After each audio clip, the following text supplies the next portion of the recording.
Okay, so we have 2 chicken breasts that I just patted dry. Of course, they're cut into like very small strips. So you can use ground chicken or ground beef, however you want to do it. But I'd say don't waste the time, or not even waste the time. If you want to save yourself time, you can grab tenderloins and just cut them into smaller bite-sized pieces, whether they're chunks or kind of like skinny, long, stringy pieces like these. Or just take a chicken breast and hack at it the way I do, because it's a lot cheaper that way. So I'd say whatever type of chicken gives you the best bang for your buck, go for it. These are tenderloins slash breasts, I guess, but you can do chicken thighs to make it even more succulent and juicy. Anyway, we have them seasoned with a little bit of salt and pepper, and then I have my really big, what is this? A cast iron pan. And we're just gonna add a bit of oil to it. You do kind of want to wait until it gets a little bit hot. If you guys don't know, Brad's hands, or those are his legs right there. But Brad's gonna be doing the cooking. I'm just doing the narrating. So we're just gonna add a little bit of oil. And of course, you guys can see my pan is very shiny, besides like the fact where I just added oil. That's because my pan is seasoned very well. Seasoning a cast iron, all it means is it basically has like a non-stick coating, homemade in a sense, with oil. And yeah, if you have a really good cast iron, it'll last you a lifetime. Okay, this one's really big. This is like a 12-inch. You don't need a 12-inch, but I really don't know how big this is gonna fill up my pan. So we're just gonna go for it. Okay, Brad's gonna start adding in the chicken. And then once you go wash your hands, then you're just gonna start to eventually hear some sizzle. Remember, our pan is still heating up, but you just want to cook it until it's no longer, for the most part, pink. Of course, some of the pieces are super small and a little bit of the pieces are bigger. Anyway, you just want to let it cook for a couple of minutes. I'd say 3 to 4 minutes. Definitely don't want to overcook it, because remember, this is chicken breast or tenderloin. So it's not dark meat, so it is going to dry out, but you are not wanting it to be 100% cooked. Okay, so you just want to make sure you move around your chicken. You don't want any stickage. Of course, when you have like a really good seasoned cast iron, you're not going to get much stickage. But also, if yours starts to get stuck, whether you're using a stainless steel pan or however, you want to make sure that you're not really pulling at it, that it's ripping. Because just like whenever you put something on the grill, if it's stuck, that means it's not ready to flip. It's like holding itself there like, no, let me sit, let me sit. So remember, you're not looking for everything to be super perfect. I definitely didn't plan for this, but we're going to grab a little bit of paprika just to give it a bit more color, because I mean, salt and pepper chicken, it's not bad, but visually it's not the most aesthetically pleasing thing. So whether you use regular or smoked, it does not matter. Remember, paprika is just for color, not flavor, unless you're using the smoked one. So we're going to get a little bit of smoky flavor. We're going to go in about like 1/4 teaspoon, not very much, just mainly for color. Looks really good.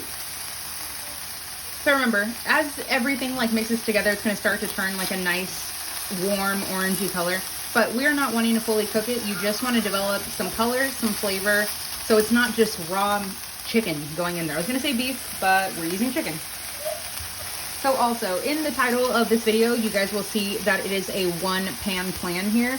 So 1 pot, 1 pan, that's what we're using. I went with my cast iron. I was going to go with my new pan that you guys saw from my chili video, but I realized that also I have the oven preheated at 425 degrees because we are going to put biscuits on top of this, and that's what they needed to bake at. But my pan, before using this one, couldn't go in the oven at 425. So remember, if you plan to do it the way I do, make sure you look up whether your pan can go in the oven or not. So we're going to go ahead and take out our chicken here. Now, still using the same pan, of course, we're going to add a touch more oil. Then we have 2 ribs of celery here. Don't mind, it looks a lot worse on camera, but I promise it's not that bad. Of celery. Whenever you put it to the back of our fridge, it just gets frozen, but it's still good. So we have 2 ribs of celery, 4 carrots, because I'm obsessed with carrots, and it adds a subtle bit of sweetness without having to add sugar. Then 1 diced onion, it's a small one, and then 1 clove of garlic, but y'all know I'm going to add some more. So we're going to cook all of these together.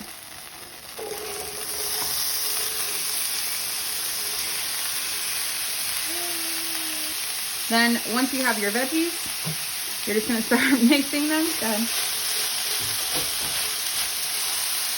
And then we're gonna sweat them out. You want to wait until your onions are translucent, roughly, because you don't want to get raw bits of carrots in your bite. You kind of want it to be all, what's that? Not symmetrical, but like, if symmetrical was like a cohesive. You want everything to be cohesive and kind of smooth tasting. You don't want, it's not the same as having like crunchy stuff on top when you're eating something non-crunchy. It just doesn't work. Anyway, we're gonna let this go for about 5 to 6 minutes until everything is relatively sweated out, or sweat out. So to our veggies that have been sweating out, you can see we developed a little bit of color there, but not too much, and that's okay. And remember, if your veggies start to burn, ours are not at the moment, but if they ever start to, feel free to just turn that heat down, and it's gonna take you a little bit longer, but that is okay. You are in the business of developing flavor, not quickness here. So to the veggies, we are gonna add a teaspoon of thyme. And to the thyme, we are going to add 2 tablespoons of some butter. Now what we're gonna start to do is start to really toast the spices. Ooh, look at that thyme butter. So you want to coat all of your veggies in the butter. Of course, we're just trying to melt it as quick as possible. But you want to create a roux. A roux, it's R-O-U-X for those of you guys who are wondering how to spell it. A roux is your thickening agent. So that is basically what gives you a gravy, so to speak. You want like a thick, buttery sauce. So the way you would add cornstarch and water to create a cornstarch slurry is, in my opinion, another form of a roux. It's just a thickening agent. So that comes from equal parts of equal parts of fat to flour. So flour is always going to be a constant. Now, your fat can be coconut oil, olive oil, butter, vegetable shortening, lard, just equal parts of something, well, fat and buttery to some carbs, some flour. Okay, so once you have that, then we're gonna turn the heat up just a little bit. Then we are going to add, of course, like I said, being equal parts, we're gonna add 2 tablespoons of flour because we added 2 tablespoons of butter. So whenever you're adding flour, you wanna make sure that you toast your flour. So similar if you guys have ever made, what are those? Like bruh, you just hit me with some veggies. Okay, as Brad was making it rain carrots and celery here. You want to make sure that you toast your flour. You don't want your flour to taste very, well, floury. It will taste grainy and gritty, and that is not what we want. I have the heat on a medium now. So the reason I mentioned toasting your flour, very similar to when you're making no-bake cookies, you'll see that you actually have to do some baking sometimes if you're going to incorporate flour, because flour can be dangerous, I guess, if it's raw. But I mean, I definitely ate cookie dough growing up, and I'm not dead yet. So you just want to make sure you toast it. Then once you have that, of course, to make the roux and to have something to help thicken it, you're going to add some liquid of choice. We're going to do 1 1/4 cups of some chicken broth. And you can use water. You can use water and bouillon, whatever you have. Now I'm going to turn the flame up just slightly, and you want to make sure that you just really, really mix things at this point. It's super important that, of course, you don't get any hot parts that are just like boiling away. But then you also want to make sure that your flour is incorporating with the chicken broth so it actually starts to become like a graviness. Then at this point, of course, you're going to taste for seasoning at this point because you're almost done here. So we're going to hit it with some salt and pepper. Now remember, your chicken broth or your chicken stock or your veggie broth, veggie stock, however, it might or might not be as salty as you would like. So that's why I recommend checking for salt and pepper before you start adding anything. So we're going to add, well, however many cracks you guys think that was of black pepper. That's good. And then you're going to add some salt. Perfect. Okay, so once I get to a thickness that I feel like I like, that is good because it is still going to thicken up in the oven. Remember, I said our oven is at 425 degrees. And I like chicken pot pie that's somewhat in between soup and, I guess, what, chicken pot pie filling. I want it to be thick. I don't want wateriness, but then I also don't want something that you can just like grab with a spoon and like, you know, like mashed potato vibes. Okay, so now we are going to turn off the flame. And we're gonna add the secret creaming ingredient, which I can't even open right now. Then the secret ingredient to this is 1 ounce of cream cheese. I know, it sounds super weird. It just instantly you'd think like, what the hell, people cook with cream cheese? I'm telling you, it works, just trust me. So then to get the cream cheese to kind of mix in, you just kind of have to smash it and almost play like, I don't know, patty cake with it and just kind of smear it in, and eventually it'll just melt and you just get like an instant creaminess. Now, if you either don't like cream cheese, obviously I'm telling you, it's not going to taste like cream cheese. It's just a creamy ingredient. So you can use, what's that thing that's like cream cheese? Sour cream, or I guess you can use yogurt. Yogurt is, of course, more thin and runny, but feel free to use one of those. Then once you have this pretty well mixed and you feel like everything looks the same, then you're gonna add our biscuits on top. Okay, now for the biscuits here, I have a 6 ounce super, like, look at the size of this in my hand, super small. This is 5 biscuits in here. Now I know we all get scared whenever it comes down to opening it. I'm not gonna teach you guys like some, Jesus Christ.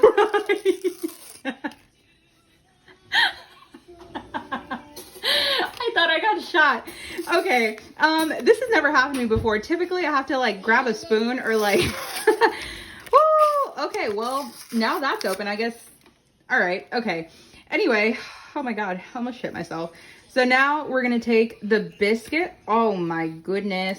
Okay, we're gonna take the biscuits, I'm gonna put them in Brad's hands, and I'm gonna show you guys the secret little trick we're gonna do. The biscuits are kind of like perforated, I think is the term for them. But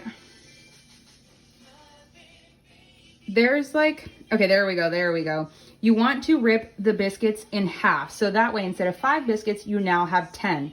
So I'm just gonna start from the middle. Remember, our pan is off on the bottom here.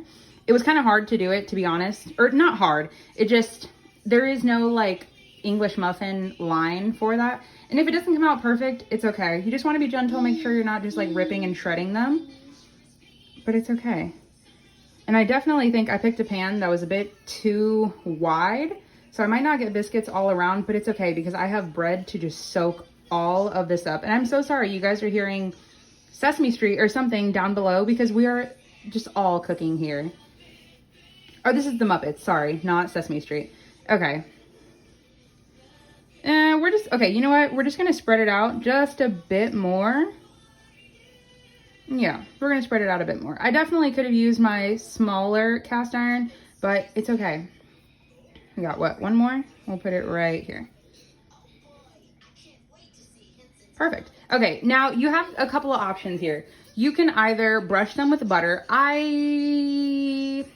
Okay, I'm gonna use a little bit of spray oil. The reason I'm gonna use spray oil is because for one, it's not gonna burn at such a high temperature. But then 2, I don't feel like having to get a smaller container and melt some butter. So I'm gonna take a little bit of just avocado oil spray. And of course, any type of oil or fat is gonna help with the browning. So they're gonna get super nice and pretty. Okay, this is really hot. So I'm gonna go ahead and grab oven mitts, and then we're gonna put all of this in the oven at 425 degrees for 12 to 15 minutes. It just depends. Yep, Roman's letting you guys know. It just depends how hot or how cool your oven is, and it might take a little bit longer or a little bit shorter. All right, 12 to 15 minutes, we'll come back. Okay, this is what panic mode looks like. Okay, Brad just pointed over there, and he's like, wait, what about this chicken? Is it supposed to go in? Yes, okay, we forgot. We forgot about the chicken. We're just gonna add the chicken in the spots of, in the spots where there are no biscuits, just so the biscuits can actually rise. Yeah, this is very much real life. That's one of the things I love about my channel. I don't want to say compared to like other creators, but it's funny that these things like really happen. I'm not in the field of like making things be super perfect. I just kind of want to show you guys my real life. And when I mess up a recipe and it tastes like crap, I definitely let you guys know, or I just say, yeah, you definitely don't want to make this, or you don't want it to end up like that. But the good part about this, in case you happen to forget your chicken too, but you're using the same tenderloins, this chicken is cut so small, it almost might as well be ground. So it's already 99% of the way cooked, but of course the extra little 10-11 minutes in the oven is going to be perfectly fine. You can just literally pour that whole thing there and it'll be perfect. All right, there you go. So now we're gonna put it back in the oven and we'll come back in 10 more minutes. Okay, so now it is out of the oven and it is super, super nice. Now, of course, as Roman is hammering away with his toys, it's okay, that's what we got them for. Anyway, chicken is of course fully cooked, but you can see it is bubbling around the sides very, very rapidly. Please, for the love of everything, let this cool before you decide to start scooping and serving it. For one, it's going to kind of set and like thicken up as it cools. Of course, anything that you really have to cook like this thickens as it cools. But also, you don't want it to turn into like a burning mush, and you also don't want to burn yourself. So I'd say let this chill for about 5, 10, 15 minutes. Really, as good as time you can get, as good as time. My words are not coming together.